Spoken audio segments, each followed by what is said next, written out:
Welcome to Necessi-Tea. I'm Marguerite Pierce. And I'm Lindsay Jackson. And today, ladies and gentlemen, Lindsay and I are going to talk about her experience as an author. Lindsay participated in a literary project with a handful of authors, right? Mm-hmm. And it's called Passport to Self-Discovery. I really love this title. And the subtitle is A Compilation of Life-Changing Travel Stories from Extraordinary Authors. So I guess we'll just get right into it. Why this project? Like, how did this come up? Where did the opportunity come from? Well, there is a woman by the name of Danita Austin who I met over 10 years ago through my ex, and she owns her own publishing company. Okay. And she reached out to me, and she's really about creating opportunities for people, clearly, because there's other collaborators on there. And she asked me if I wanted to take advantage of the opportunity to contribute to a book and be a co-author. Mm. So I was also in this place in my life where I wanted to just say yes and put my fears to the side. And though I was petrified, I parted my lips and said, yes, I'll do it. Yeah, so you said, okay, I'm going to agree to this and then figure it out when the time comes. When the time comes. All right, so then you say yes, and then what happens? Like, what's your process? Well, one, I remember sitting there because I was in Georgia when she called me. It was around the 4th of July weekend, and I was at the pool, and I remember hitting the end button and telling my cousin, what the hell did I just say yes to? Oh, my goodness. What am I going to do? What am I going to write about? How am I going to do this? Because the focus is really about an experience you had while traveling that was life-changing, right? Or allowed you to learn about yourself. Okay. So I had to reflect on places I've been, the experiences that I had while there, and what I learned about myself. Now, I haven't been to that many places and haven't gone on that many trips. So I was limited on what my options would be. So I was like, I could just make up a story. You know, don't authors do that? But I wasn't asked to write a fiction story. So I went ahead and thought of the time that I went to Jamaica with my mom for the very first time, and where I was in my life when I took that trip, and the things that I learned while I was there. The people there are so humble, so honest, and just so easy, you know, that everything is irie. It sounds so cliche. Right, but that's really right, the atmosphere and the vibe. Totally. That comes from that island. Mm-hmm. Yeah, I need to go back. I've only been once. I love Jamaica. Yeah.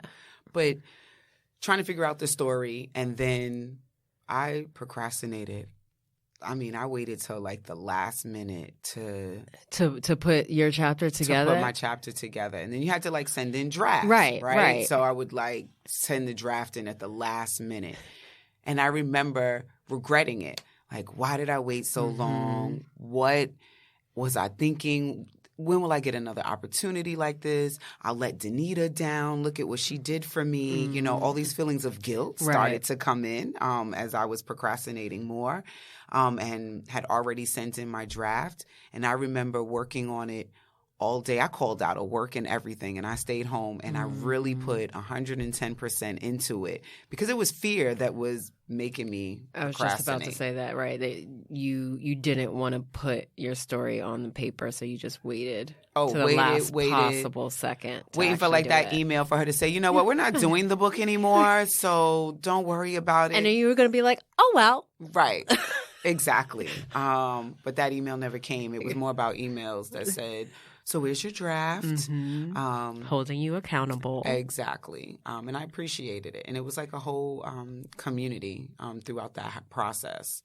But yeah, so I even learned about myself through that process. Right. You know, that I really wait until the last minute when I'm afraid. When I have it in the bag, I'm planning and planning and planning. Because you have that confidence. Correct. Right? But the thing about that is, like, this was new for you. You have never contributed to a book before. No. So it's just like I feel like our minds trick us sometimes, like where there could be something that you're really good at. And like you said, like something you have in the bag and you step up to the plate and you prepared, you have a plan, you have an outline. You're like, I'm going to get this done. But when it comes to something that's less familiar, we hesitate, we procrastinate. And it's just like, well, hold up, whatever you're good at, you weren't always good at. You started, Right. You had to start from somewhere. So to always like think about that in the back of your mind when you're experiencing like procrastination and waiting for that perfect moment, check out episode 1. Because in actuality, it doesn't really exist. You just have to start where you are and keep going, and then you can make adjustments once you have something tangible to work with. Right. And that's what I was able to do after I made that first draft and hit Exactly. send. It was like, okay, they already have the story. Now let me Finish it. Like finish it and tighten it fine-tune up it. and clean Exactly. it up and make it really authentic and mine. And I was able to do that and felt really good about what I sent in. And so what were you most fearful of, like, about the story, about your chapter, if there was one thing? People knowing of a weak moment in my life and the truth behind a lie that I told coming out. So I was really hesitant about that, but I knew that, like, Brene Brown really talks about vulnerability and how that is life-changing. Yeah. And again, where I was in my life and what I wanted to create for myself and really elevate, I put the truth, you know, in there. So what the story is, this quick little piece, because you have to read the book to get the rest, or read the chapter. Well, read all the chapters. I mean, read mine, of course, but there are other amazing stories in that book. Yes. But back to my story. One night I was out with my ex, and we had been out partying and drinking, and we were kind of on and off for a little while. And during our off time, I knew that, you know, they were dealing with someone else and, you know, doing their thing. So I had that jealous streak in me. And after drinking, I went through the person's phone in the bathroom, like locked myself in the bathroom while they were like conked out on the bed, passed out, and went right in the bathroom and was just going through the phone.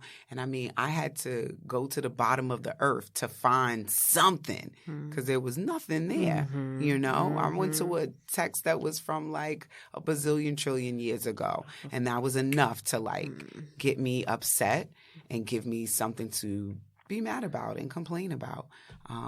Anyway, got really upset and grabbed a glass jar to bang on the table. And when I banged the glass on the table, the glass went through my hand. And there I was with blood gushing out of my hand. And so that happened. This injury to my hand happened because I couldn't control my temper and I was jealous, right? But I think even more deep than that is that I created a situation to be jealous, to be angry, and then it put me in this predicament, right? Right.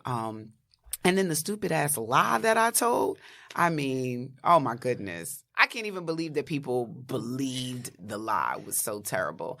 I lied and said that, you know, same night, same situation, out drinking, but I had flip-flops on, and then I was running at the train station and I tripped and fell and landed on a piece of glass on my hand.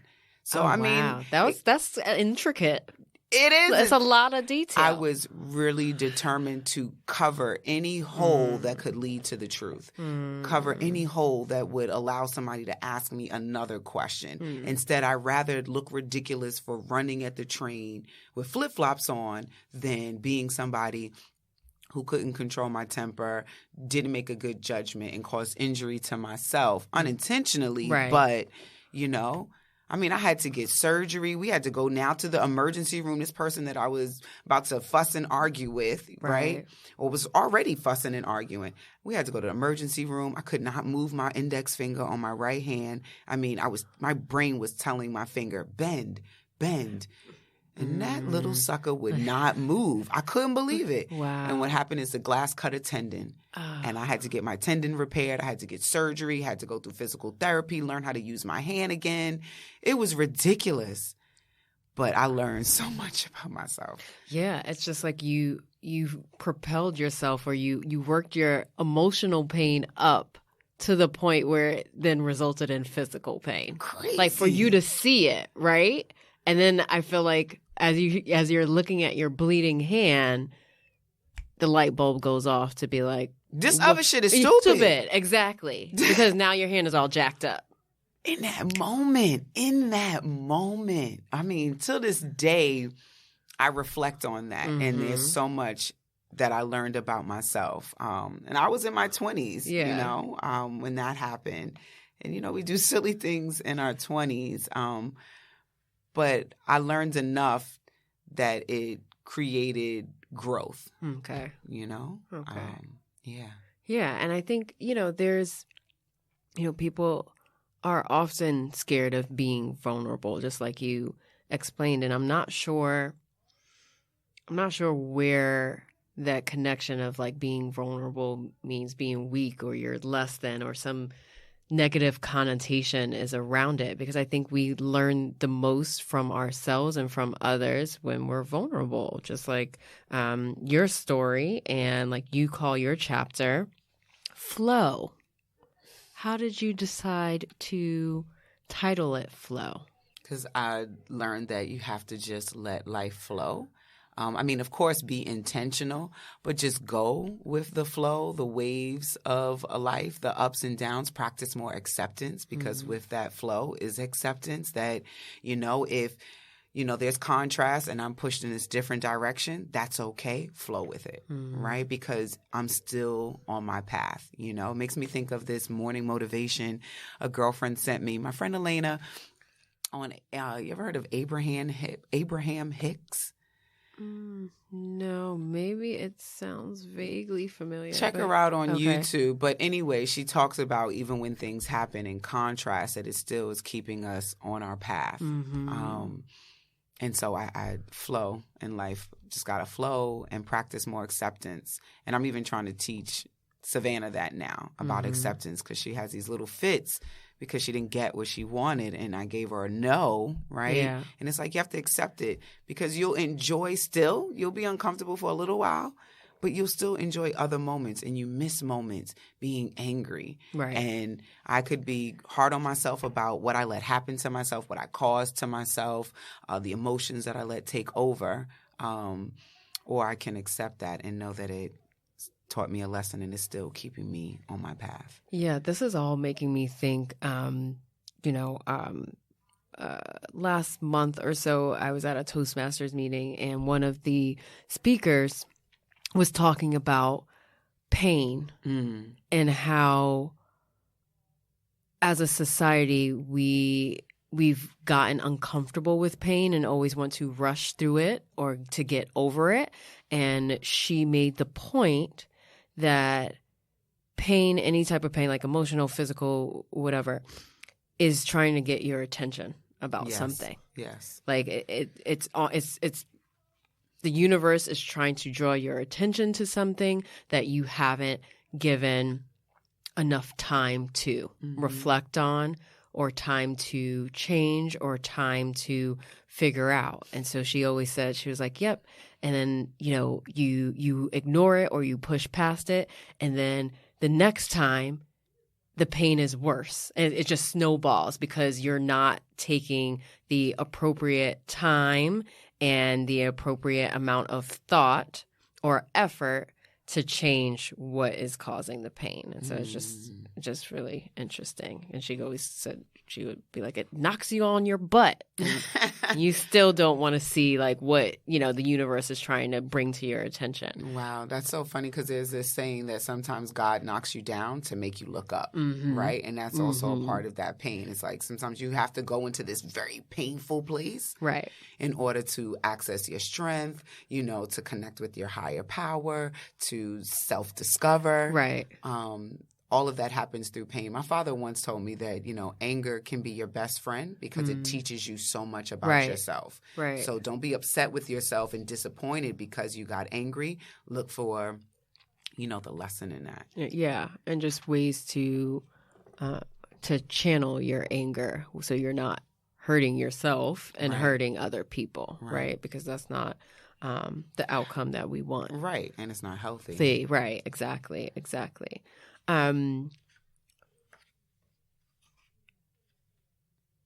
What else do you think we should know about this story or just your experience in general or the process? Well, one, I don't want to tell too much. No, but it's a good question. I will say this before you answer, or you don't even have to answer, but having read it, I can tell you guys that Lindsay does a really good job of telling this story, and she comes across as very authentic, and like the Lindsay that you hear on this podcast is the Lindsay that you'll see coming through in the pages. Jokes included. There are jokes. I'm going to go back and count them, and then I'll tell you guys how many there are that you can expect when we post this episode. Because one of the things that caught my eye right away, you said your homegirl said that she was sick of your Eeyore shenanigans.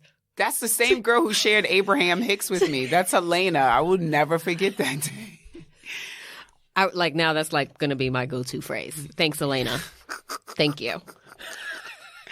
Because I remember being in the car. Again, I was in this really funky place in my life. And her and I would go out and we're riding in the car and I would just complain. Whether if we were late, it was like, oh, this is what's going to happen. Oh, we're going to have to wait online. Oh, I don't like the way my shoes look. Oh, look how my hair curled this way, Anything that I could find, I would make negative. And Elena is this person who always finds balance, who's looking for the opportunity, creating the opportunity, and just kind of, I don't know, provides this light and balance. And she's like, if you don't cut the stuff out, these Eeyore shenanigans and cut the shits and go with the flow and really just enjoy it, come on, whatever's going to happen is going to happen. Right. You're just being total Debbie Downer to the max. Totally. To the max. Total. You know what? And what's just coming to me is I think of, the We Don't Cry, We Try episode and Denisha and sharing that, being negative and being nasty, that wasn't who she is. That's not who she was taught to be. And when I was in that place in my life, that wasn't who I knew to be. Right. But all the things that I was experiencing had created these other experiences, these other emotions, and totally fogged my lens, where my perception was really off about things, really often distorted, Right. Things were not as bad as I was making them seem out to be, because I think sometimes we can get comfortable being the victim and being in that victim energy and wanting to validate it. So which is why you took the phone in the bathroom, because you were like, I want to be upset. I need to find something to be upset about. And I don't care what it is. I don't care if this text message is 10, 20 years old. Word. It's enough to pour gasoline on my fire. That's right. Yep. It's very true.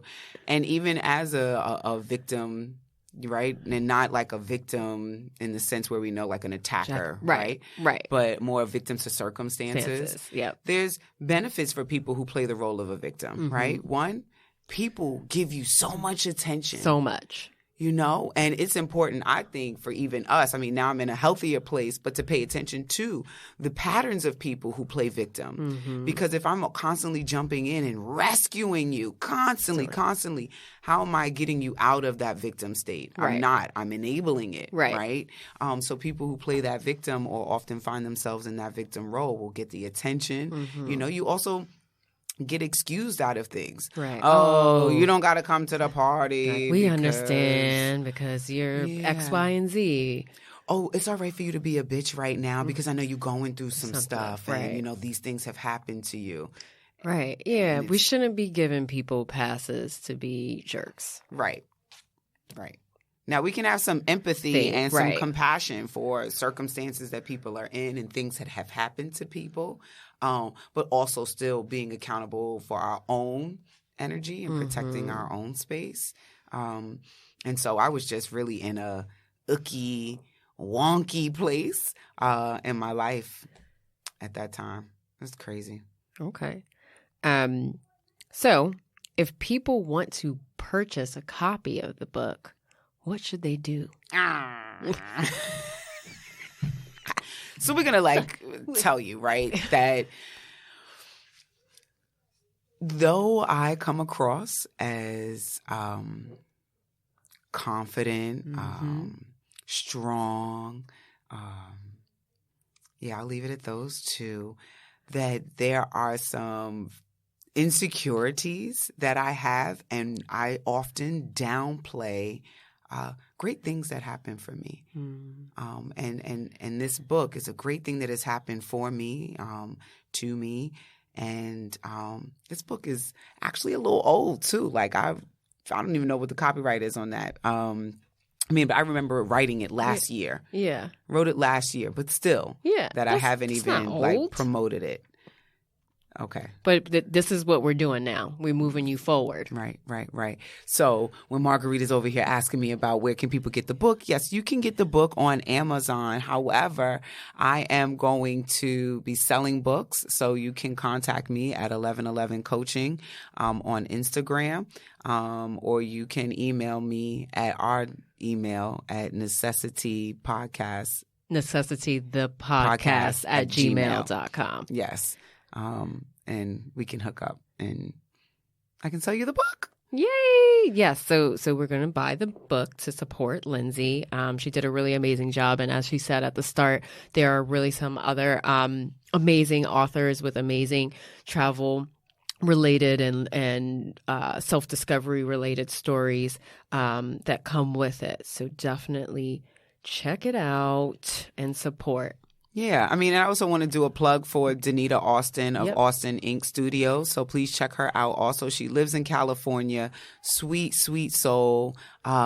She's a yoga specialist. She's an author, bestseller. So she has a couple of books as well that she's also published on her own publishing company. And I also want to say that after doing this book, I've been inspired to actually, write a book. And so what my goal is to write a book using my childhood journals. And there'll be letters to my younger self and also letters that moms can use to really connect and understand the stages that their children, their daughters are going through at that time. Oh, I think that's a really awesome idea. What's your goal to be done with it? I'm going to put you on the spot. I'm putting you on the spot. Talk about accountability. 2022.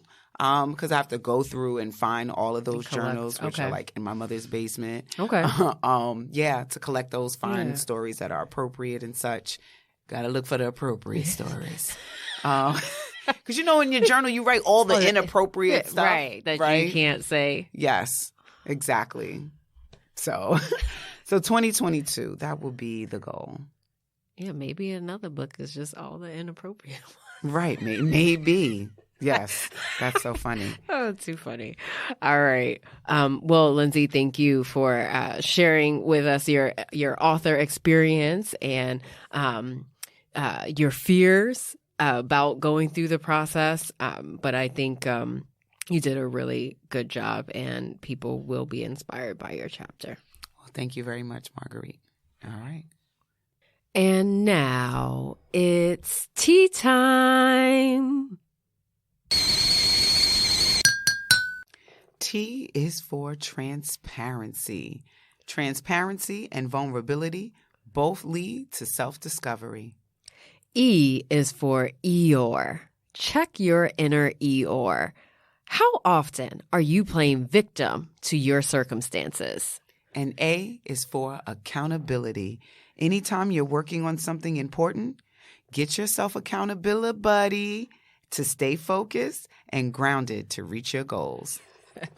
Thank you so much for listening, Lindsay, and walking us through your process. Really appreciated it and enjoyed the conversation. So, folks, if you haven't already subscribed, please subscribe to the podcast and follow us on Instagram at NECESSI_TEA_podcast. Thanks for listening.